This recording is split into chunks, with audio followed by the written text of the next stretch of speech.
Break के बाद आप सभी का एक बार फिर से स्वागत है। नमस्कार, मैं हूं रत्ना और आप देख रहे हैं केकेडी न्यूज। इस दुनिया में कितने ऐसे लोग हैं जो बेजुबानों के साथ दुर्व्यवहार करते हैं। उन्हें एक अच्छी जिंदगी देना तो दूर की बात है, बल्कि नुकसान जरूर पहुंचाते हैं। हम आए दिन स्ट्रीट डॉग्स, इवन पेट्स पर उनके ही मालिकों द्वारा उन पर अत्याचार होने की खबरें अक्सर देखते और सुनते हैं, जिन्हें कई बार लोग अबंडन भी कर देते हैं और सड़कों पर यूं ही मरने के लिए छोड़ देते हैं। जिन्हें किसी का आसरा नहीं होता है, उसे आसरा देते हैं आसरा द हेल्पिंग हैंड्स। ये बेजुबान जानवरों के लिए काम करने वाली एक संस्था है और आज हमारे साथ मौजूद हैं आसरा की फाउंडर मेंबर चारू खरे। चारू खरे, बहुत बहुत स्वागत है आपका केकेडी न्यूज में। नमस्कार आप सभी को। जी, सबसे पहले चारू जी, आपका इंट्रो मैं जानना चाहूंगी और एनजीओ की शुरुआत, इंस्पिरेशन आपको कहाँ से मिली थी एनजीओ की शुरुआत करने की? दरअसल रत्ना जी, अगर मैं बात करूं कि आसरा द हेल्पिंग हैंड्स की शुरुआत मैंने कैसे और किस तरह से की, तो आसरा द हेल्पिंग हैंड्स बेसिकली मेरा ही नहीं, मेरे परिवार में सबका एक लक्ष्य रहा है, एक मोटिव रहा है। और मैं जब बहुत छोटे थे हम लोग घर में, तो छोटे पर से मैंने अपने आसपास अपनी मदर को, अपने फादर को हमेशा से इन बेजुबानों के प्रति काफी ज्यादा उनका हृदय बहुत करुणामयी देखा कि वो कभी भी जब जाते थे, कभी भी उनके आसपास जब इतने एनजीओज नहीं हुआ करते थे, जब इतनी संस्थाएं नहीं हुआ करती थी, तब भी मेरे फादर जो है वो कभी भी किसी को चोट लग जाती थी तो उसकी मरहम पट्टी करना, उसके लिए आगे आना। तो इस तरह के एनवायरनमेंट में हम पले बढ़े हैं और बहुत ज़रूरी होता है जब आप किसी ऐसे लक्ष्य के लिए आगे बढ़ रहे होते हैं या आपका स्वभाव किस तरह से आगे होने वाला है, ये बहुत बड़ी चुनौती होती जाती है। और ये इस बात पे निर्भर करता है कि आपकी फैमिली का बैकग्राउंड कैसा है, आप किस अपब्रिंगिंग से मतलब आगे पल बढ़ रहे हो। तो मैं ये कहना चाहूँगी कि मेरे घर में जो लोग रहे हैं, मेरी पूरी फैमिली जो रही है, वो काफी ज्यादा हमेशा से नेचर के प्रति, एनिमल्स के प्रति काफी ज्यादा काइंड रही है। तो इसका सबसे बड़ा एक रीजन रहा है मेरे अंदर एक आसरा को कह सकते हैं जन्म देने का, कि मेरी जो फैमिली रही है वो बहुत बड़ा रीजन रही है इसकी। बिल्कुल, आपने अपनी फैमिली के बारे में यहाँ जिक्र किया, तो कहीं ना कहीं वो इंस्पिरेशन, वो माहौल में आपने देखा है, जो प्यार आपने देखा है, वो कहीं ना कहीं आपके अपब्रिंगिंग में वो चीज इन्वॉल्व हुई। काफी अच्छी बात कही आपने चारू जी। और एक चीज और, जो आपका एनजीओ का जो ये नाम है आसरा द हेल्पिंग हैंड्स, ये काफी ज्यादा लोगों को पसंद आता है, मैंने सुना है। क्योंकि आसरा, वो कहते हैं ना कि जिसके पास किसी का कोई आसरा नहीं, उसके पास वो उन बेजुबानों के लिए आसरा द हेल्पिंग हैंड्स है।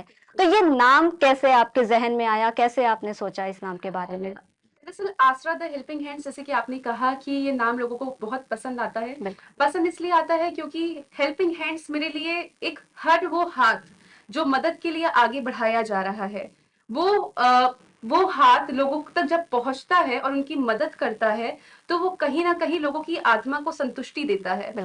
तो ये सबसे बड़ा रीजन, जब मैं सोच रही थी कि क्या नाम रखूं, तो मेरे दिमाग में ये आइडिया आया कि यार हम लोगों को मदद पहुंचा रहे हैं और हमें जो है लोगों को, बेजुबानों को मदद पहुंचानी है, अगर उनकी मदद उस वक्त करनी है जब उनके लिए कोई नहीं खड़ा है, तो क्यों ना हम अपनी संस्था का ऐसा नाम रखें कि जो लोग सुनते ही जिनको एक रिलीफ मिले, लाइक उनको सुने कि हाँ, आसरा द हेल्पिंग हैंड्स, मतलब ये लग रहा है कि हम अगर इनसे मदद मांगेंगे तो ये हमारी मदद करेंगे। और कहीं ना कहीं इस तरह से सोचते हुए और ये सोचते हुए कि ये जो हाथ है जब बढ़ाया जाएगा मदद के लिए आगे, तो वो लोगों तक पहुंचेगा और उनको मदद पहुंचाएगा, तो काफी अच्छा लगेगा। तो वो चीज हमने सोचते हुए इसको एक आसरा द हेल्पिंग हैंड्स पूरा अपनी संस्था का जो है नाम रखा। अपनी संस्था के बारे में थोड़ा सा हमारे व्यूअर्स को बताइए कि आपने कब इसकी शुरुआत की थी, शुरुआती दौर में जब आपने ये प्लान किया होगा कि हमें बेजुबान जानवर के लिए, मतलब इनके लिए काम करना है, सारी चीजें हैं, क्या क्या मुश्किलें आपने फेस की थी और कैसे उसे कोप अप हुए आप, और किस तरीके का आपको लोगों का सपोर्ट मिला था उस वक्त? काफी चीजें रही होंगी, मुश्किलें रही होंगी, और स्टार्टिंग में तो कई चीजें थी कि क्योंकि मैंने सुना आप पहले जर्नलिज्म में थी, फिर वो जर्नलिज्म फील्ड छोड़ करके सडनली आपने एनजीओ, थोड़ी सी कहानी आप बताएं अगर। जी, देखिए, क्या होता है कि जब मैंने ये डिसीजन लिया कि मुझे जर्नलिज्म से क्विट करके और अपना एक एनजीओ शुरू करना है जो कि बेसिकली एनिमल्स को हेल्प पहुंचाएगा।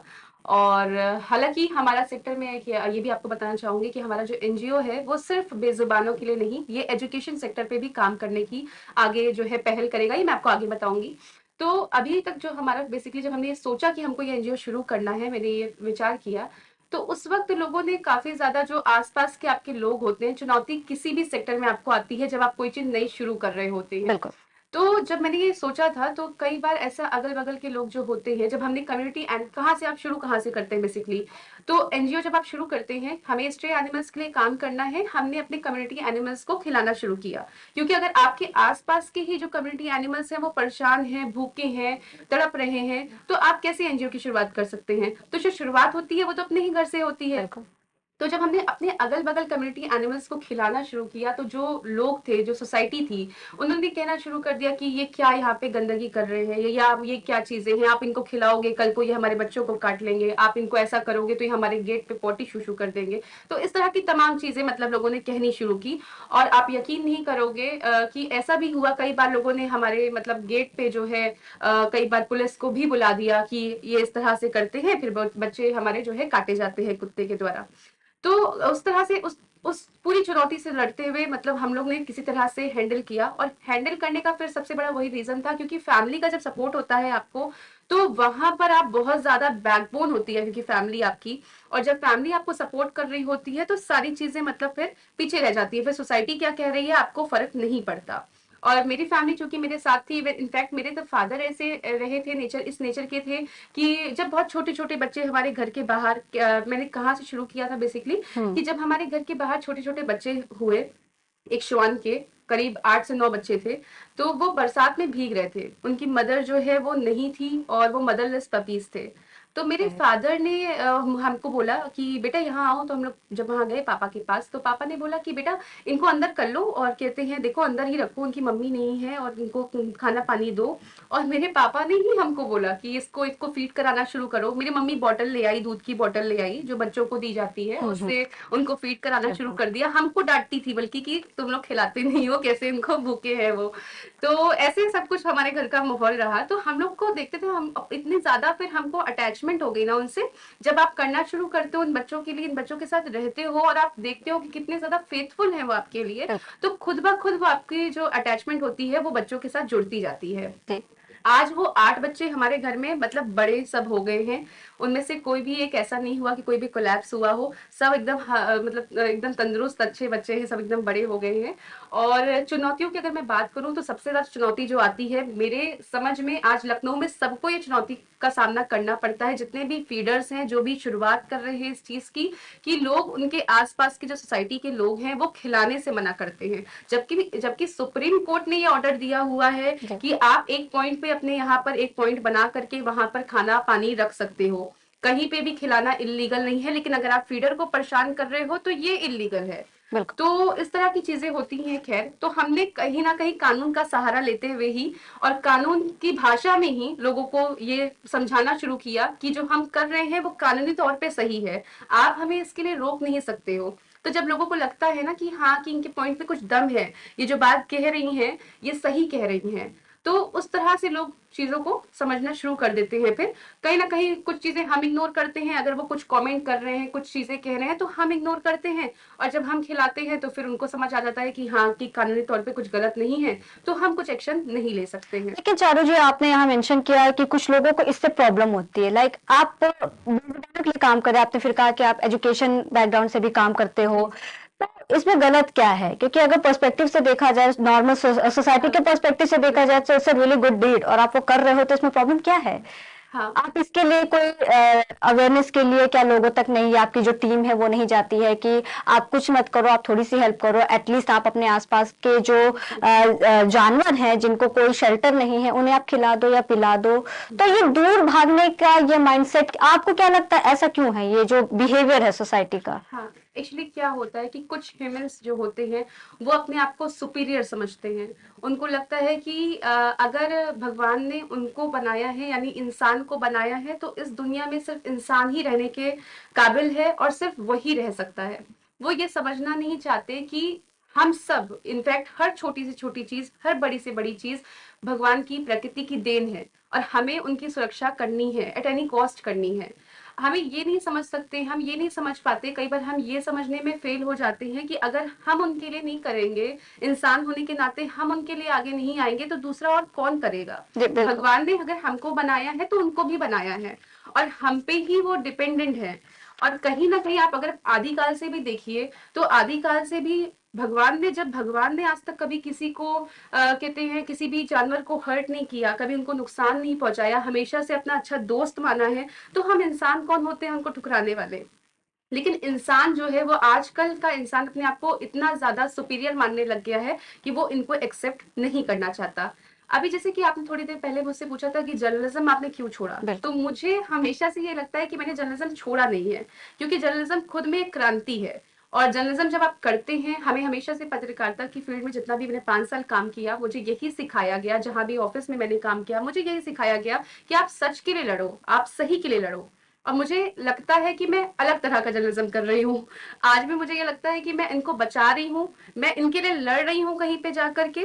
तो ये भी एक जर्नलिज्म ही है, मैं क्रांति ही ला रही हूँ, मैं समाज को बदलना चाह रही हूँ, और समाज को बदलना खुद में एक सबसे बड़ी पत्रकारिता है। ये बहुत अच्छी बात कही आपने चारू जी। आपने लीगल और कानून की बात कही थी, जी। तो जहां तक मैं जानती हूँ कि आप अपनी सिस्टर के साथ ये एनजीओ रन करती हैं, जो खुद एक शायद लॉयर हैं, हाँ, प्रैक्टिस करती हैं बिल्कुल। वो। तो उनका कितना बड़ा हाथ रहा है, कैसे सपोर्ट किया उन्होंने आपके लीगल मैटर्स, क्या वही देखती हैं? जी, एक्चुअली होता क्या है कि जब भी कोई ऐसा केस होता है, जब हमको लीगल एक्शन लेना होता है किसी के लिए, किसी के अगेंस्ट, तो बेसिकली मैं अपनी सिस्टर को ही कॉल करती हूँ, क्योंकि वो मुझसे उम्र में भी बड़ी है, एक्सपीरियंस भी उसका मुझसे ज़्यादा है, और पूर्णा नाम है उसका। और वो हर मैटर को बहुत ही ईजिली सॉल्व करती है, क्योंकि उसका तरीका थोड़ा सा अलग है, वो चीज़ों को एक कानूनी दांव पेच के तरीके से देखती है। ऐसा केस जैसे आप अपना काम कर रहे हो और कोई ऐसा कॉम्प्लिकेटेड केस आपको याद होगा कि इसमें आपको बहुत ज्यादा मशक्कत करनी पड़ी हो, कि हम तो सही काम कर रहे हैं लेकिन इसमें बहुत ज्यादा हिंड्रेंस आ रहा है, तो कुछ ऐसा केस आपको याद है कि आप अपना हाँ। काम कर रहे हो शेल्टर के लिए या जो भी कैंप्स लगा रहे हो और हाँ। किसी ने इसमें प्रॉब्लम क्रिएट किया हो, कुछ ऐसा? जी, एक्चुअली एडॉप्शन कैंप की मैं यहाँ पे बात करूंगी हम्म। कि एडॉप्शन कैंप बेसिकली हमारा था, पांच पांच छह एडॉप्शन कैंप्स हमने अभी तक किए हैं लखनऊ में, हम्म। और सभी बहुत सक्सेसफुल रहे। अभी हमने हाल ही में यहाँ पर एक डालीगंज के पास में जो कत्की मेला लगता है, मैं यहाँ पर रेफर इसको इसलिए कर रही हूँ, मेंशन इसलिए कर रही हूँ, क्योंकि वो इंसिडेंट मेरे लिए काफी बुरा था। ओके। और ऐसा नहीं है कि हमने वहां पे पहले भी कैंप किया हुआ था अपना, लेकिन इस बार क्या हुआ कि जब हमें कैंप करना था और वहां पे हम कैंप अपना लगाना चाह रहे थे, तो हमने वहाँ के जो मैनेजर थे उनसे बात की कि यहाँ पर हमको एक ऐसा मतलब एक स्ट्रीट पपीज के लिए, किटन्स के लिए एक वो कैंप लगाना है, और आप मुझे बाहर में एक छोटी सी जगह दे दो जहाँ पर हम इनके लिए थोड़ा सा स्पेस पे लगा सके कैंप। तो उन्होंने ना कि हमको पहले तो साफ मना कर दिया कि हम नहीं, मतलब अपना स्पेस नहीं देंगे, जबकि उनका पार्किंग वाला एरिया था, वो चाहते तो दे सकते थे। लेकिन बात वही आती है कि काइंडनेस जिसके अंदर होगी, अगर जिसके अंदर थोड़ा सा भी ये होगा कि हाँ यार ये तो मतलब अच्छा काम कर रही है और ये तो अच्छा काम है, यहाँ से हमारे हमारे मेले से बच्चे हैं, मतलब जो स्ट्रीट पपीज हैं वो अडॉप्ट हो जाएंगे, तो ये तो अच्छा चीज है, वो खुद ही कर देते हैं, अरेंज कर देते हैं। लेकिन उन्होंने मतलब जो है पहले तो मना कर दिया, उसके बाद में फिर उन्होंने हमको, और वो बच्चे अडॉप्ट होना बहुत ज़रूरी थे, वो मेरे लिए बहुत ज़्यादा इंपॉर्टेंट कैंप था कि मुझे वो करना ही करना था, वहाँ का रश अच्छा होता है इसलिए वो स्पेस हमने चुना था। लेकिन फिर हमने वहाँ के 3-4 दिन लगातार चक्कर लगाया, उनको लगातार कॉल किया कि प्लीज़ हमको थोड़ा सा स्पेस दीजिए, दे दीजिए। हम लगातार उनसे इस चीज़ के रिक्वेस्ट कर रहे थे। एट द लास्ट डे उन्होंने हमसे पैसे की डिमांड की कि अगर आप हमें इतना ज़्यादा, मतलब अगर इतना फंड दोगे तो ही हम यहाँ पे आपको 2-3 घंटे के लिए कैंप लगाने देंगे। तो वहां पे मुझे थोड़ा सा बुरा लगा कि लाइक ये एक्सपीरियंस था कि आपको हाँ, कैंप के लिए फंड देना हाँ, ऐसा फंड देना पहले? पड़ रहा है ओके। पहली बार, क्योंकि आप मतलब कोई अच्छा काम कर रहे हो, ऊपर से आप खुद में सारी चीजें लेकर के आ रहे हो, आपको कुछ भी हेल्प नहीं लेनी है सामने वाले से, सब चीजें आप अपनी तरफ से लगा रहे हो। बिल्कुल। और ऊपर से पार्किंग की आप खुद सोचिए ना कि पार्किंग के पास का स्पेस आप कितने इजीली किसी को प्रोवाइड कर सकते हैं, वो भी पार्किंग एरिया जहाँ पे आपको कोई रश नहीं, कुछ नहीं करना है, ठीक है, वो एरिया उनका जबकि ऑक्यूपाइड था, मतलब वो वहाँ पे बैठे हुए थे, कुछ भी नहीं कर रहे थे, आप चाहते तो एक अच्छा काम आपकी मदद से हो सकता था वहां से। लेकिन उन्होंने वहां पे हमको फंड मांगा, वो भी छोटा मोटा फंड नहीं, काफी बड़ा फंड हमसे मांगा कि आप हमें इतने 2-3 घंटे के लिए अगर इतना अमाउंट दोगे तो ही हम आपको यहाँ पे कैंप लगाने देंगे। और वो बच्चे सारे जो है, वो बच्चे जो हमारे पास पपीज थे, वो कोई अबेंडेंट था, कोई मदरलेस पपीज थे हमारे पास, कोई किटन थी जो कहीं से हमारे पास शेल्टर पे आई थी, अडॉप्ट नहीं हो पा रही थी, हम उनको लेकर के आए थे। तो मुझे वहां पे बहुत निराशा सी महसूस हुई, मुझे लगा कि यार दुनिया कैसी होती जा रही है, मतलब अगर इस तरह की दुनिया है तो फिर ये वही बात आती है कि अगर ये दुनिया है तो फिर इस दुनिया को कोई मतलब नहीं है। बिल्कुल। लेकिन after all we all are humans, और हाँ, हम ही नहीं समझेंगे हम ही नहीं तो समझेंगे फिर तो कौन कैसे। तो समझेगा। फिर हम वहां से फिर दूसरी जगह पे फिर हमने एक लोगों से बात की, वो भी उनका भी मेला ही लगा हुआ था, जी। अवध करके, अवध मेला था शायद। तो वहां पर उन्होंने तुरंत ही एग्री कर लिया। वही ओके, बात होती है, एक इंसान मना कर रहा है, एक इंसान उसी काम के लिए एग्री उसी कर काम गया। के लिए एग्री कर रहा है। तो आप यही तो समझ जाइए कि दो तरह के ह्यूमंस यहाँ पर सोसाइटी में रह रहे तो हैं। ये तो अक्सर फेस करते हाँ होंगे आप, क्योंकि ये माइंडसेट है या कह लें मेंटालिटी है हाँ, सोसाइटी की, इसमें क्या कर सकते क्या हैं। कर सकते हैं। हाँ। लेकिन ये है कि मेंटालिटी के लिए भी हम फिलहाल यही बोलेंगे आपको, कई चीजें हमने चेंज भी की है।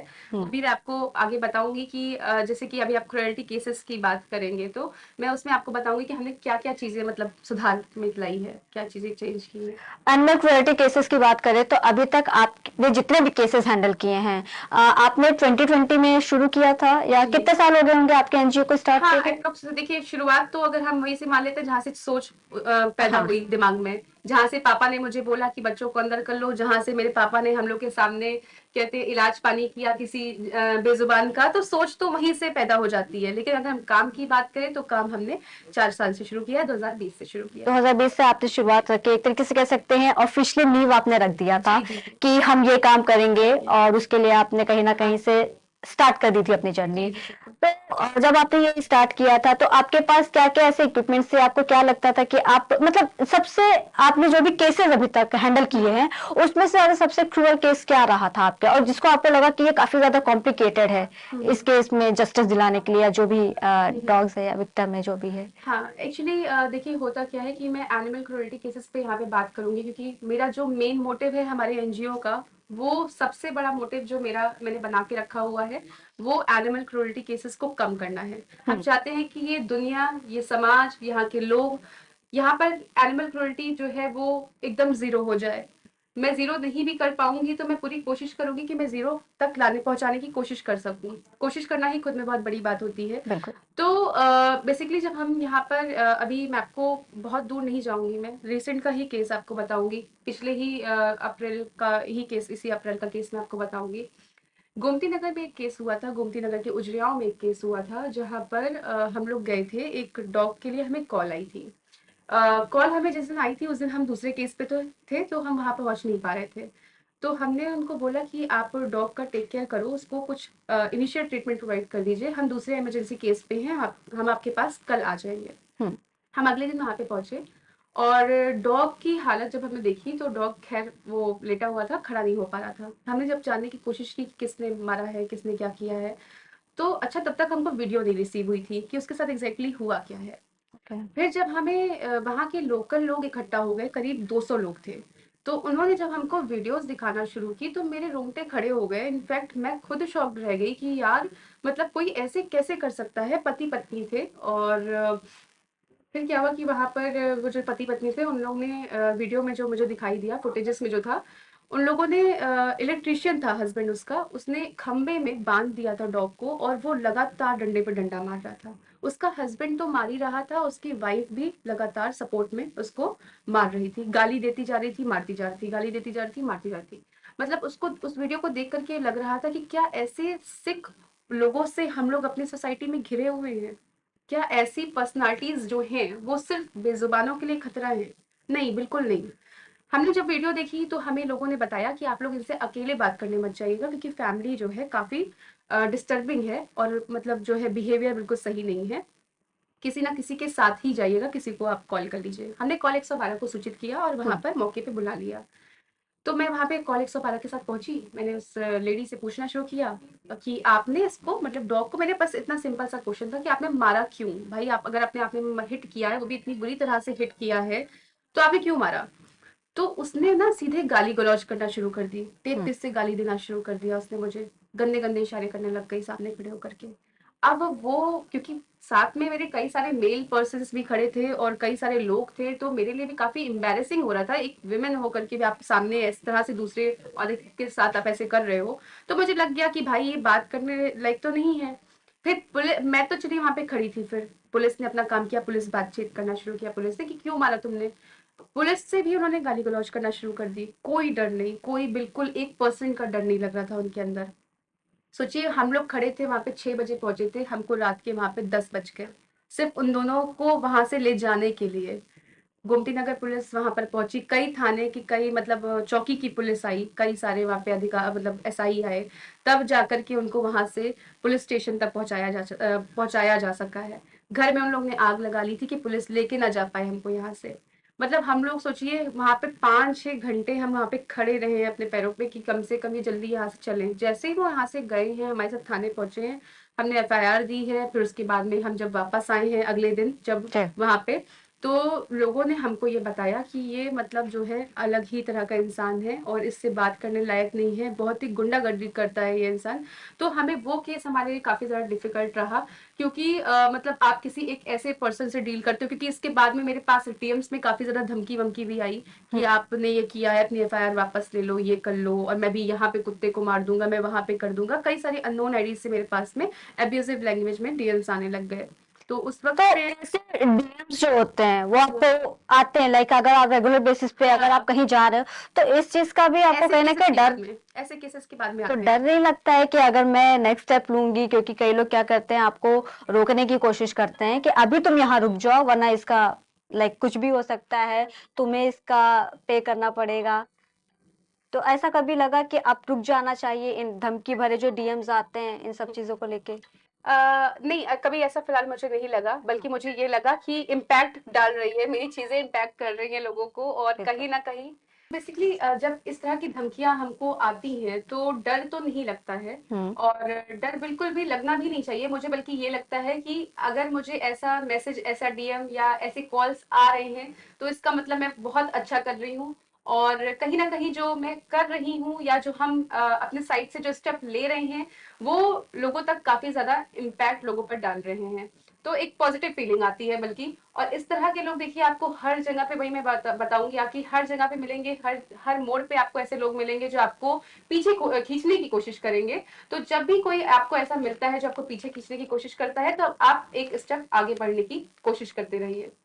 चारू, आपने डिस्कस किया था फैमिली के बारे में अपने, कोई ऐसा इंसिडेंट बताइए जिससे वो एक कहते हैं ना ओरिजिन होता है कि यहाँ से मुझे वो चीज आपके दिमाग में आइडिया आया, क्लिक कर गया, क्योंकि आपकी एज काफी कम रही होगी उस वक्त, तो वो कितना ज्यादा इम्पैक्टफुल रहा है, क्योंकि अभी आपका काम तो लोगों पर इम्पैक्ट डाल रहा है, लेकिन इसका श्रेय आप अपने मम्मी पापा को बिल्कुल देना चाहेंगे, क्योंकि जिस तरीके से स्टोरी आपने बताई है सारी चीजों में, तो कितना आप मानती हैं कि कहीं ना कहीं इसका जो 90% है वो आपके पेरेंट्स ने ही आपको दिया है और इसको आप कंटिन्यू कर रहे हो?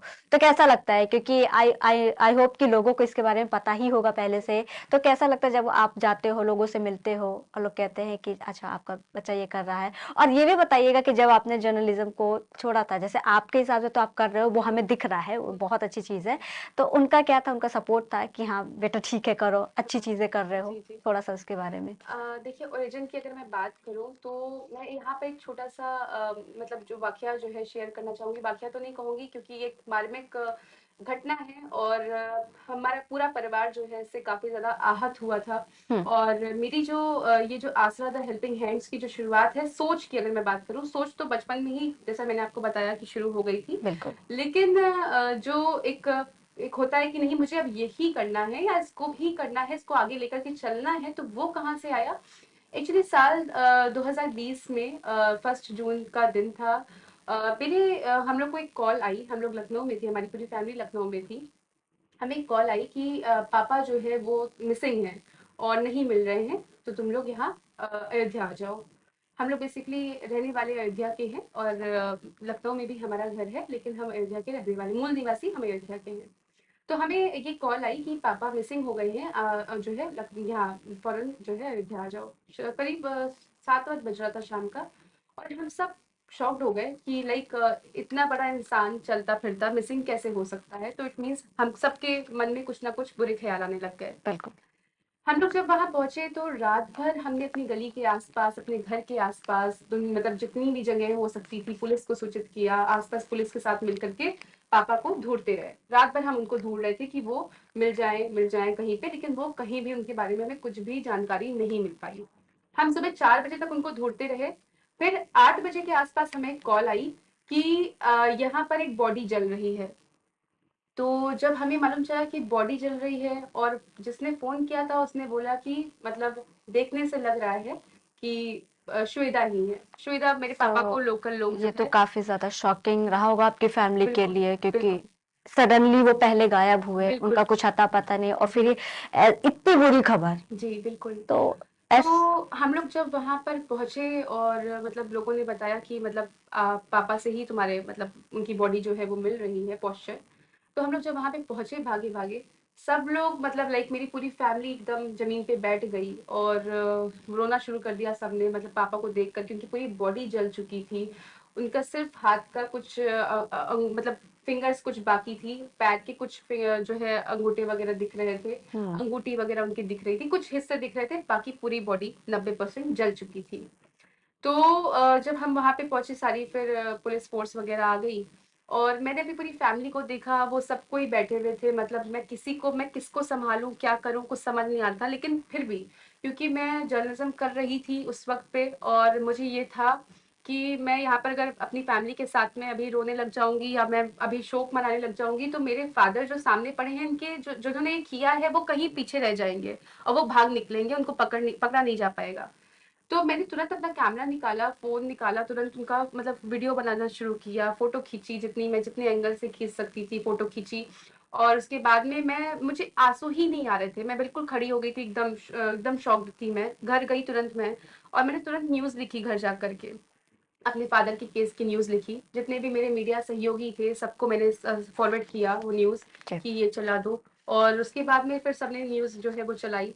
तो जब ये हुआ पूरा इंसिडेंट, इसके 4-5, हालांकि फिर अगले दिन सारे आरोपी जो है वो गिरफ्तार कर लिए गए। फिर 4-5 दिन बाद हुआ क्या कि मतलब 4-5 महीने बाद क्या हुआ कि दिमाग में एक दिन हम लोग ऐसे ही बैठे थे, मैं और मेरी बहन पूर्णा, हम लोग ऐसे ही बैठे थे। तो हमें ये ख्याल आया कि यार जब पापा फंसे होंगे उस जगह पे, जिस कमरे में उनकी हत्या हुई, जहाँ पे वो फंसे होंगे, उस वक्त शायद वो यही सोच रहे होंगे कि मुझको कोई बचा लेता, कोई आ बिल्कुल। जाता, या कोई मुझे, अभी आप सोचो, आप हो, मैं हूँ, हम लोग किसी ऐसी सिचुएशन में फंस जाएं जहां पर हमको लगे कि बस अब यहाँ से कोई निकाल ले हमको। तो हम एक लास्ट होप एक होती है। लास्ट होप होती है, और बिल्कुल। अगर उस वक्त आपके पास कोई आ जाता है तो शायद आप जीवन भर उसके ऋणी हो जाओगे। आप शायद जिंदगी भर उसका एहसान नहीं चुका पाओगे और आपके लिए वो इंसान भगवान हो जाएगा। तो मुझे ये लगा कि इस तरह से अगर हम सोचे, तो अपने पे रख के सोचे अगर हम, तो हम्म। अगर हम कभी जैसे बेजुबान है ये बेचारे, जब ये तो बोल भी नहीं सकते अपनी तकलीफ, चिल्ला भी नहीं सकते, चिल्ला करके आपको आवाज तक नहीं दे सकते। तो जब ये किसी ऐसे हालात में फंसे होते हैं जहाँ पे इनको मारा जा रहा होता है, जहाँ पे इनको परेशान किया जा रहा होता है, जहाँ पर ये किसी बीमारी से गुजर रहे होते हैं, जहाँ पर लोग, इनके मालिक जो होते हैं, इनको बांध कर रखे होते हैं, ये कुछ कह नहीं पाते, रोज उसी प्रताड़ना को 24-24 घंटे सह रहे होते हैं, तो कैसा महसूस होता होगा। तो बिल्कुल। शायद उन्हें लगता होगा कि कोई हेल्पिंग हैंड आगे आए और उनकी मदद करे। जी, बिल्कुल सही कहा तो चारू आपने, यही क्योंकि है बस। शुक्रिया। जानवर हैं, बोल नहीं सकते हैं, उन पर तो अत्याचार होंगे, क्योंकि हमने देखा है कि जो बाहर जो जानवर है, जैसे स्ट्रीट डॉग्स हो गए जी, हैं, जिनको देखता ही नहीं है, केयर करने के लिए नहीं है, लेकिन हमने देखा है जो पेट्स होते हैं, जिनके मालिक होते हैं, वही उन पर अत्याचार करते बिल्कुल। हैं। मतलब क्या लगता है कि ये कहाँ जा रही है मानसिकता की अगर बात करें, क्योंकि पहले तो वो खुद ही वो पेट को अपनी मर्जी से अपने घर में लाते हैं, एक बच्चे की तरह पालते हैं, और अगर वो छोटा है तो उसे बिल्कुल बच्चे की तरह ही दुलारा जाता है, पुचकारा जाता है, क्योंकि वो अपना बच्चा होता है। और पेट पेरेंट से बिल्कुल इस चीज से अग्री भी करते होंगे, रिलेट करते होंगे। तो लेकिन कहीं ना कहीं जैसे आपके भी कई केसेस रहे हैं जहां पे आपने देखे हैं कि उसके मालिक ही, पेट के मालिक ही उन पे अत्याचार कर रहे हैं, उन्हें डंडे से मार रहे हैं, धूप में छोड़ दे रहे हैं, खाना नहीं दे रहे हैं, पानी नहीं दे रहे हैं। और ऐसे में कई बार होता है कि जब उनसे आप बात भी करने जाते हो तो कहते हैं ये हमारा पेट है, आप इसमें इंटरफेयर मत करो, इन्वॉल्व मत करो। इसकी मानसिकता क्या है आपको लगती है, और ऐसे केसेस को आप हैंडल कैसे करते हो? क्या इसके लिए किस तरीके के आप लीगल एक्शंस लेते हैं? दरअसल मैं आपको यहाँ पर ही एक केस बताना चाहूंगी, हालांकि अभी दो केस ऐसे रहे हैं हमारे जी। साथ में जो हम्म। रिसेंट में ही हुए हैं। और आप ये समझ सकते हैं कि हमारे पास कोई रेशियो नहीं है कि मैं आपको यहाँ पे प्रेजेंट कर सकूं, लेकिन मैं सिर्फ आपको ये जो वाकया बता रही हूँ, ये सारे ये अभी पिछले महीने के ही हैं। आप हम्म। सोचिए कितनी सारी क्रुएल्टीज हो रही हैं कि मैं आपको रिसेंट के ही मामले हमारे पास इतने हैं कि मैं आपको बहुत पीछे लेकर के नहीं जा रही हूँ। अभी हाल ही में हम बनी पंथरा गए थे, पंथरा रेस्क्यू करने गए हुए थे। पंथरा से हमें एक वीडियो वायरल हो रहा था काफी दिनों से कि एक पोमेरियन ब्रीड का डॉग था, उसको छत पर बांध करके रखा जा रहा था 24-24 घंटे तक। और जो फैमिली थी उसको छत पर ही खाना पानी रख देती थी, बहुत मोटी चेन से बांध के उसको रखा हुआ था। ठंडी का समय था, उसमें जनवरी का टाइम था आई थिंक। तो जनवरी में हल्की ठंडी होती है, सुबह के टाइम में ठंडा होता है, दोपहर में धूप निकल आती है। फिर क्या हुआ कि हम लोग जब वहां पे पहुंचे हैं, पंथरा में जब पहुंचे हैं हम लोग, सुबह सुबह छः, हम लोग 5 बजे उठ गए थे, 5 बजे हमारी टीम जो है वहां के लिए निकल गई थी। तो गांव का एरिया लगता था, वहाँ पे गांव का एरिया था, किसी के घर पे कोई नंबर प्लेट नहीं पड़ी थी। हम वीडियो के थ्रू देखते देखते पहुंच रहे थे कि कहाँ पर लोकेशन हो सकती है। अच्छा, गांव में किसी से पूछो कि किसके यहाँ पे बाल वाला कुत्ता पला हुआ है, झबरा कुत्ता पला हुआ है, हाँ। लोग बता देते हैं बहुत इजीली। तो हमको उससे मदद मिली और हम उनके घर तक पहुंच गए। जब उनके घर पे पहुंचे तो हमने उनको कहा हमें डॉग को देखना है। हम अचानक से पहुंचे थे, बहुत दूर से हमें डॉग की भौंकने की आवाज आ रही थी। इट मीन्स आपने डॉग को छत पे बांध के रखा है, वो भौंक रहा है और आप क्योंकि सुन वो नहीं रहे दर्द हो। में है। वो दर्द वो में दर्द है, में वो है। दर्द में है, तो वो भौंक करके बता रहा है, आपको फर्क नहीं पड़ रहा, आपको लग रहा है वो तो भौंकता ही रहता है। बिल्कुल। जब हम छत पे पहुंचे उसको देखने के लिए, तो हमने देखा कि वो बहुत मोटी चेन से बंधा हुआ था, ठंडी हो रही थी, हमें भी ठंड लग रही थी, और इनफैक्ट वो कुछ नहीं बिछा हुआ था उसके पास में। उसके आसपास जितनी भी मतलब गंदगी थी वो सब पड़ी हुई थी। खाना नहीं रखा था, पानी नहीं रखा था, कुछ भी नहीं, कुछ व्यवस्था नहीं थी। फिर हमने उनको बोला कि हम इस डॉग को लेकर के जा रहे हैं, आपको अगर इसको रिलीज कराना है तो आप हमारे शेल्टर से आकर कराइएगा। तो पहले तो वो देने को रेडी नहीं हुए, लेकिन उस टाइम पे एक्चुअली देखिए क्या होता है कि गांव का माहौल चूंकि होता है, ठीक है, तो उस टाइम पे थोड़ा सा ऐसी सिचुएशन में जब आप फंसे होते हैं तो आपको थोड़ा सा मतलब पेशेंस के साथ काम करना होता है बेसिकली। क्योंकि ऐसे सिचुएशन में जब आप चारों ओर से घिरे हो, आपको लगता हो कि यहाँ पे प्रॉब्लम क्रिएट हो सकती है, तो वहां पर समझदारी से काम लेना चाहिए। तो मैंने उनको थोड़ा सा परसुएट करने की कोशिश की। मैंने उनसे बोला कि मैं आपका डॉग लेके जा रही हूँ, वापस कर दूंगी, कुछ दिन में ला करके दे दूंगी आपको, आप हमारे शेल्टर से आकर के ले जाना, अगर नहीं होता है तो अभी यहाँ से ले जाना हमें जरूरी है, इसका इलाज होगा, ये बीमार है। तो मैंने उनको ये बोला कि अभी इसका इलाज होगा, ये बीमार है। हम उसको लेकर के जाने लग गए। फिर वहां से हम लेकर के उसको निकले जैसे ही, तो हम लेकर के उसको गाड़ी में बैठे। तो उनके दिमाग में उनको किसी ने बोला होगा, उन्होंने कहा, वो पूरे गांव के साथ इकट्ठा हो गए और उन्होंने हमारी पूरी गाड़ी जो है वो घेर ली। गाड़ी घेर ली हमारी, हमें वहां से निकलने नहीं दे रहे थे कि नहीं, हम प्रधान को बुलाएंगे और आपको यहाँ से नहीं जाने देंगे।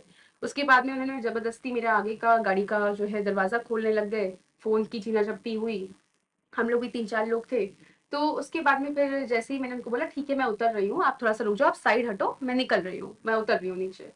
तो वहां पर वो थोड़ा सा रोमांचक किस्सा भी है, क्योंकि वहां पर जैसे चकमा दे करके भागना जिसे कहते हैं, तो वहां पे क्योंकि गांव के लोग घेर के रखे हुए थे, आप समझ सकते हो कि माहौल कैसा होगा। और वो भी हम किसी घर से उनका डॉग लेकर के जा रहे हैं, वो इस बात को नहीं समझ क्योंकि रहे कि उनको क्यों। भी तो लगेगा कि उनके डॉग हाँ, को बिना उनके परमिशन के ये ले गया। जबरदस्ती लेके मेरे जा को रहे हैं। लगता है कि मेरा डॉग नहीं है, वो मेरी प्रॉपर्टी है, और हाँ। हम उस पे, हम पूरा राइट है हमारा, हम जो भी करें, जैसे भी रखें, जिंदा रखें उसको, चाहे वो मरने की हालत में हो रखें, हम उसको क्यों मतलब लेकर के जाए। तो फिर क्या हुआ कि हमने उसको, उनको बोला आप हटो, हम मतलब वो करते हैं, हमने गाड़ी का दरवाजा बंद किया और बहुत स्पीड में जो है गाड़ी हमने वहां से निकाल के भगा ली। उसके बाद में जब हमारे पास में आधे रास्ते पे कॉल आई ओनर की, और वो मुझे कह रहे हैं कि क्यों भाग गई ना, यहाँ से निकल गई ना वापस, आप तो धमकी देखो। वगैरह कुछ ऐसा। धमकी वगैरह उन्होंने देना शुरू कर दिया। ओके। तो फिर जब मैं वहां से निकल गई तो मैंने भी अपनी लैंग्वेज बदल दी। तो इस तरह की चीजें भी होती हैं कई बार। तो मतलब ये बहुत रोमांचक किस्सा था। एक लखनऊ का ही भी हाल ही में मामला हुआ था, एक ओनर थे, वो छत पर बांध करके अपने डॉग को मार रहे थे। जी। हालांकि उन्होंने 2 झाड़ू, उनका कहना था कि हमने 2 झाड़ू सिर्फ मारी, धूप पे बांध दिया था दो उन्होंने। झाड़ू सिर्फ मारी दो और झाड़ू उस सिर्फ पे मारी। इनको कोई हाँ, दर्द नहीं हुआ, ये वही बात वही बोलते हुए वही कि वही हमने तो जाके, सिर्फ दो झाड़ू मारी। बिल्कुल। और उन्होंने लोग एक्सक्यूजेस भी देते हैं कि ज्यादा शैतानी कर रहा था, हाँ, परेशान कर रहा नहीं, था। हमने उनसे रीजन पूछा तो हाँ। उन्होंने कहा कि मैं सुबह सो रहा था, मैं सुबह उसको वॉक पे ले नहीं जा पाया, और इसने जो है बेड पे मतलब जो है शू कर दिया, तो मैंने उसको धूप में बांध करके 2 झाड़ू मार दी, समझाने के लिए सिर्फ। तो ये तो कोई तरीका नहीं है ना तो समझाने का। बेजुबा को समझाने के लिए हाथ उठाना। हिंसा तो किसी भी ये चीज का सॉल्यूशन नहीं है ना। आप कोई भी चीज होती है, कानून अपने हाथ में ले लो, हिंसा कर दो, उसको क्या समझ आएगा। आप और भी लेकिन तरीके हैं। अचारू जी, लोग जस्टिफाई इसे करते हैं ना काफी ज्यादा। बिल्कुल बिल्कुल, लोग जस्टिफाई ऐसे लोग करते कुछ हैं। क्राइम भी कर देते हैं और फिर उसके बाद भी उनके पास उनका एक हाँ, एक्सप्लेनेशन रहता है, वो उसे बिल्कुल जस्टिफाई करते हैं। बिल्कुल बिल्कुल। तो क्या लगता है, अगर मैं यहाँ लॉ की भी बात कर लूँ बेसिकली, तो क्या लगता है कि लूपहोल्स को इस्तेमाल करके ऐसे करते हैं ये लोग? बिल्कुल, एक्चुअली लोगों को ये लगता है, कई सारे लोगों को ये लगता है, क्योंकि बेजुबानों के लिए कोई अदालत नहीं लगती, हम्म। बेजुबानों की कोई सुनवाई नहीं होती, वो ये बता नहीं सकते हैं। जब झूठा डॉग बाइट केसेस होता है, जब लोग जब आपका बच्चा गिर जा रहा है, आप कह रहे हो कुत्ते ने काटा है, तो ये जानवर तो नहीं बता सकता, ये डॉग तो नहीं बता सकता कि भाई मैंने नहीं काटा है। तो लोग इन सारी चीजों का फायदा उठाते हुए इसका फायदा उठाते हुए कि इसका तो कोई मतलब नहीं है, अगर हम कुछ कर भी देंगे इनके साथ तो ज्यादातर क्या हो जाएगा, 50 रुपए फाइन देनी पड़ेगी, बहुत अधिक हो गया तो 1 महीने की 2 महीने की जेल हो जाएगी, क्या हो जाएगा। काफी ज्यादा लोग लीनियंट नहीं है लॉ को लेकर के, लाइक जो पनिशमेंट है उनको लेकर के। इसमें एक्चुअली सबसे ज्यादा जो मैं ये तो सरकार से ही हम अपील कर सकते हैं एज एन एनजीओ की, जो जो ये हमारा जो कानून है वो इतना ज्यादा, क्योंकि जानवरों के प्रति इतना लचीला है, इतना ज्यादा कमजोर है कि लोग इस चीजों का फायदा उठाते हैं। लोग इन चीजों के लिए लोगों को लगता है कि कुछ नहीं होगा, और हम अगर ऐसा कर भी देंगे तो हमारा कोई कुछ नहीं कर पाएगा। हालांकि कुछ लोग होते हैं जो, मैंने जैसे आपको बताया था कि एनिमल क्रूरल्टी केसेस जब होते हैं तो हम लोग देखते हैं कि केसेस किस तरह के हैं। लाइक अगर किसी ने कुछ ऐसा काम किया है कि हम उनको समझा सकते हैं, उनको अवेयर कर सकते हैं कि आपने जो किया है वो गलत किया है, गलत क्यों किया है, हम उनको वो समझाएंगे। तो कई जगह पे ऐसा होता है कि लोग अपनी गलतियों को मानते हैं और हमें लिखित तौर पे जो है वो माफीनामा भी प्रोवाइड करते हैं, उनको ये रियलाइज हो जाता है कि हाँ जो हमने किया है, जो हमसे हो गया है वो गलत किया है, तो वहां पर वो बदलने की कोशिश भी करते हैं। ऐसा मैं नहीं कहूंगी कि रेशियो सिर्फ क्रूरल्टी करने वालों का है, लोगों में सुधार भी बहुत हद तक आ रहा है। जी चारू जी, एक सवाल और ये था कि एनजीओ को लेकर के, जैसे आपने कहा कि अभी ज्यादा समय नहीं हुआ है लेकिन बहुत ही कम टाइम में आपने बहुत कुछ चेंज किया है, जो हमने भी देखा है, आपके पेजेस हैं, इंस्टा पेजेस हैं, और जिस तरीके से आप वीडियोस को प्रमोट करते हो और जो अवेयरनेस करते हो, जो कैंप्स लगाते हो और सही हाथों में जो आप हैंड ओवर करते हो पेट्स को, काफी अच्छा काम करते हैं। इसके लिए आई रियली अप्रिशिएट यू, और आपकी सिस्टर को भी। एंड ऐसे ही आप करते रहे, ऑल द बेस्ट। लेकिन एक आखिरी सवाल ये पूछते हैं कि अब इस एनजीओ को लेकर के आपकी फ्यूचर प्लानिंग क्या है, इस एनजीओ को आप कहाँ पहुंचाना चाहते हो? पहली बात तो कि हमारा जो बेसिकली एनजीओ है, एनजीओ जब आप कोई डॉग रेस्क्यू करते हो या कोई भी एनिमल रेस्क्यू करते हो तो सबसे बड़ा सवाल आता है कि हम इसका ट्रीटमेंट कहाँ से कराएं, या हम इसको कहाँ लेके जाएं, कहाँ से इसकी हम शुरुआत करें, या फंडिंग की बात, फंड को आप ले लो, फंडिंग की बात हो जाए। अगर आप कहीं हॉस्पिटल लेके जा रहे हो आजकल, तो एनिमल्स का ट्रीटमेंट भी इतना ज्यादा कॉस्टली होने लग गया है कि हर जगह पे बहुत ज्यादा चार्जेस हो रहे हैं। तो फंडिंग तो एक दिक्कत है ही है, सारे ही एनजीओ के साथ में ये फंडिंग की दिक्कत है, क्योंकि कोई लोग अपनी पार्टीज वगैरह पे तो पैसे खर्च करना चाहते हैं, लेकिन कोई एनिमल्स के लिए अगर आप सोचो कि वो उनके लिए कुछ खर्च कर दे तो वो नहीं करेगा। और फिर लोग एक्सक्यूजेस बनाने लगते हैं कि हम नहीं कर सकते, हम स्टूडेंट हैं, हम ये हैं, तो लोग इस तरह के कई बार बहाने करते हैं। तो फंडिंग तो एक खुद में बहुत बड़ी चुनौती है ही है। लेकिन जो ट्रीटमेंट की बात आती है कि हम ट्रीटमेंट कहाँ से कराएं, क्या करें, कहाँ लेके जाएं, कोई अगर हमें बीमार मिल गया है जानवर तो हम उसको कहाँ पहुंचाएं, तो हमारे जो शेल्टर है, हमारा जो एनजीओ है, वो मैं और मेरी बहन तो हम लोग चला ही रहे हैं। हमने तो शुरू किया ही। साथ में हमारे जो पैरावेट हैं, लाइक जो जो ट्रीटमेंट प्रोवाइड करते हैं बच्चों को, डॉक्टर होता है कि डॉक्टर ने आपको बता दिया कि क्या होना है, लेकिन जो फॉलो अप होता है वो तो पैरावेट ही करता है डेली में आकर के, जैसे एज अ कोई कंपाउंडर काम करता है डेली, जो दवाइयाँ देनी होती हैं, हाँ केयर टाइप, केयर टेकर नहीं कहेंगे हम, केयर टेकर तो जो ध्यान रखते हैं बेजुबानों का, उनका वो, या लाइक किसी की बेड, अगर आप पेशेंट की बात करें तो उनके बेडशीट चेंज करना, बाकी चीजें करना, वो केयर टेकर का काम होता है। लेकिन डॉग्स के भी साथ ही होता है, जैसे अभी कोई केस आया तो उनको लाइक जैसे कई बार होता है कि उन्हें खाने पीने की वजह से काफी ज्यादा वो कमजोर हो जाते हैं, तो उन्हें प्रॉपर न्यूट्रिशन प्रोवाइड कराना, वो सारी चीजें भी तो उसमें बेसिकली जो लाइक उनको कितना क्या ट्रीटमेंट, जो एक मेन होता है बेसिकली जो ट्रीटमेंट प्रोवाइड किया जा रहा है बच्चों को, वो हमारे साथ में एक सर जुड़े हुए हैं, राहुल वर्मा नाम है उनका। वो पैरावेट और रेस्क्यूअर दोनों हैं।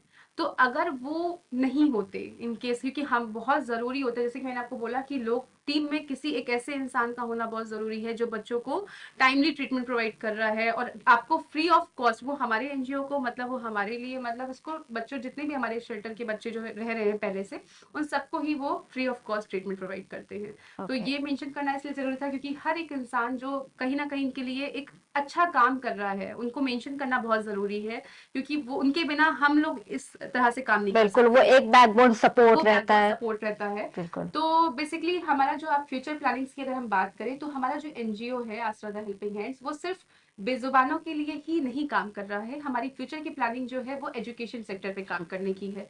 जो अनप्रिविलेज बच्चे हैं हम उनको फ्री में एजुकेशन प्रोवाइड करना चाहते हैं। लाइक अभी हमारी डिस्ट्रीब्यूशन ड्राइव्स होती है। हम लोग हर सर्दी हर जो है गर्मी के टाइम पे मौसम बदलते हैं, जैसे कि कभी कोई ऐसे बच्चे हैं जिनको लोग पढ़ा रहे हैं, वहां पर स्टेशनरी के सामान हो गए या उनको फूड की व्यवस्था करना, उनके लिए कपड़े पानी की व्यवस्था करना, तो हम इस तरह की डिस्ट्रीब्यूशन ड्राइव्स भी करते हैं। हमने कई बार ये डिस्ट्रीब्यूशन ड्राइव की है। ये हमारी इस बार पिछले ही ठंडी में चौथी ड्राइव थी। इस बार इस ठंडी में हम अपनी 5वीं ड्राइव करेंगे।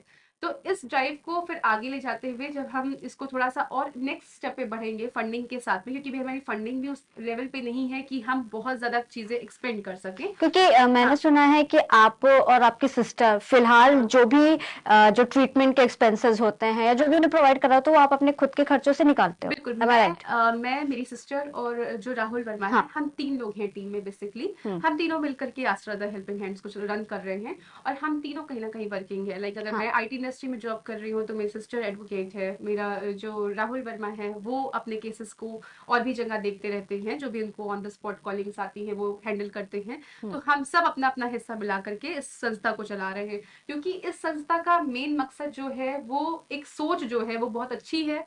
और मुझे लगता है कि जैसे जैसे हम आगे बढ़ते जाएंगे तो हम आज क्या होता है कि आज कोई भी ये मेरे लिए बहुत अच्छी बात है कि आज कोई भी एनिमल क्रूरल्टी केसेस होता है तो लोग कहते हैं कि कोई हैंडल नहीं कर पा रहा तो चारू मैम को कॉल करो। तो ये उनको लगता है कि ये जाएंगी मौके पे तो ये मतलब जो है कुछ ना कुछ निकाल अगर निकाल चारू मैम वहां पहुंचेंगी तो वो सेफ हैंड में सेफ हैंड में जाएंगे। जाएंगे, तो ये बिल्कुल। जो आपको ब्लेसिंग मिल रही है, ये जो लोगों का बिलीफ आपके पे बन रहा है, ये सबसे बड़ी बात होती है। फंडिंग से ज्यादा ये बहुत बड़ी बात है मेरे लिए कि कोई भी क्रुएल्टी स्पेशली जब हो रही है, कोई भी गलत कर रहा है बच्चों के साथ में, जैसे ही कोई क्रुएल्टी केसेस होते हैं तो लोग मतलब तुरंत नंबर मेरा मिलाते हैं कि भाई इनको फोन करो। आपको नहीं लगता, आपको बहुत प्राउड नहीं फील करता है कि मैंने इतने एक आपने आइडिया, एक आपने विजन था, आप उसको लेकर के आपने एनजीओ स्टार्ट किया। आपको भी शायद एक्सपेक्टेड नहीं था कि इतने शॉर्ट पीरियड में आप सारी चीजें छोड़ दीजिए, लोगों से कनेक्ट कर पाएंगी। जैसे आपने बोला कि लोगों की ब्लेसिंग्स मिल रही हैं, आपने अपना वो नाम वो पहचान बनाया है। बिल्कुल बिल्कुल बिल्कुल सही बात है। हाँ। और ये जो पहचान बनी है, ये जो ब्लेसिंग्स मिल रही हैं, वो सब कुछ इन बेजुबानों की ही देन है। क्योंकि ये बोल भले कुछ ना पाए मुंह से, ये भले अपनी परेशानी ना कह पाए हमसे खुल करके, लेकिन सबसे बड़ी बात होती है कि ये जो ब्लेसिंग्स मुझे मिल रही है ना, वो उनकी देन है और वो उनकी वजह से ही मुझे मिल रही है या हमारी संस्था को मिल रही है। कल तक हम जो केवल एक पेज चला रहे थे, कल तक हम जो बहुत ही कम लोग हमको जान रहे थे, बहुत ही कम लोग हमसे कनेक्ट कर पा रहे थे किसी भी केस के लिए, वो आज हमें दूर दूर से कॉल आती है कि हमें यहाँ से आपकी संस्था यहाँ पे है क्या, जम्मू कश्मीर से भी कॉल आ रही है, आपको तरह तरह जगह से अलग अलग स्टेट से कॉल आ रही है। तो बहुत अच्छा लगता है कि लोग तो आपकी टीम लाइक लखनऊ में ही एक्टिव रहती है या लखनऊ से बाहर भी ऐसे केसेस आप लोग हैंडल करते हो? हम लोग की टीम अभी छोटी है, क्योंकि हमारा जो लोग हैं वो कम है, तो हम हर जगह तो नहीं ऑब्वियसली मतलब मौजूद हो सकते हैं। लेकिन हमारी टीम जो है वो लखनऊ, अयोध्या और कानपुर, इन 3 जगहों के केसेस जो है वो देखती है। लखनऊ हमारी प्रायोरिटी रहती है, लेकिन अगर अयोध्या और कानपुर में कोई ऐसा इमरजेंसी केस आ गया है जहां पर वहां पे कोई डील नहीं कर पा रहा है या वहां पे कोई मौजूद नहीं है, तो हम वहां पर भी पहुंचने का पूरी कोशिश करते हैं। ओके चारू, बहुत अच्छा लगा चारू आपसे बात करके, and I wish you all the very best for your projects. और आप ऐसे ही अच्छा काम करते रहे, फ्यूचर में भी आप ऐसे काम करते रहें, और यही दुआ है कि आपको ब्लेसिंग्स मिलती रहें। Thank you so much. Thank you so much.